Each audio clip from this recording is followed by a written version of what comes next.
Let's get some analysis now. Joining me is Warren Hogan, economic advisor at Judo Bank. Warren, that inflation number in the United States coming in at 5%, the lowest since 2021. Is that encouraging to you? Yeah, g'day, Kieran. It is pretty good news, but I think the concern is underlying inflation, and this is what all economists and central banks will now be looking at. It strips away the effects in the US case of food and energy and looks at the underlying trend, and that's what's going to tell us about the future. And unfortunately, that was a little stronger. And I think it gives us some insight into what we've got coming here in Australia. The big part of underlying inflation, the sticky, persistent part, is rents. And of course, we all know the story here in Australia, and I think it's going to get worse here. So, look, I think my reading on the US inflation figure is that it's in line with the story you just ran. It's hanging around. It's not getting back to target quickly, and it probably argues for some more rate hikes all around the world, including here. That probably reinforced today by the jobless number remaining steady for the month at 3.5%.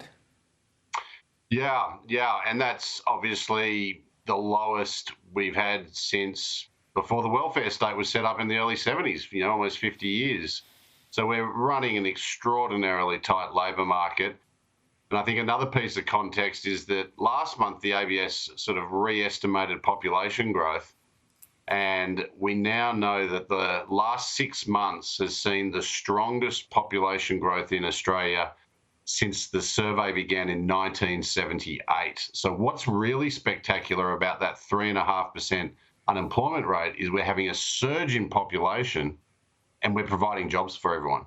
So the job number itself, the total employment level increased by 50,000, 70,000 full-time jobs. Unemployment is below 4% in just about every state except for Tasmania.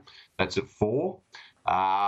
And we're seeing participation at record highs. So this is a report that just really depicts an economy that's really strong, despite the fact that some parts of the economy, like some parts of consumer spending, are softening. People have jobs, and it's a very healthy position.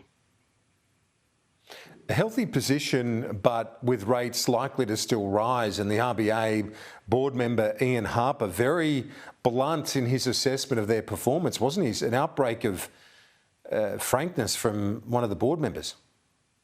Yeah, I think unfortunately it's a little bit too little too late. I think with this review and the political situation with the governor's situation well advanced. I would have liked to have seen this last year and, a bit more accountability last year. But anyway, I think we all know they really made a lot of bad decisions. They didn't move quick enough when the economy recovered. And I fear, actually, they're making mistakes now. I know no one likes higher rates, but we're well behind what everyone else around the world is. And I think today's employment numbers highlight the Reserve Bank has to go next month. That the pause last month was probably as much optics as anything.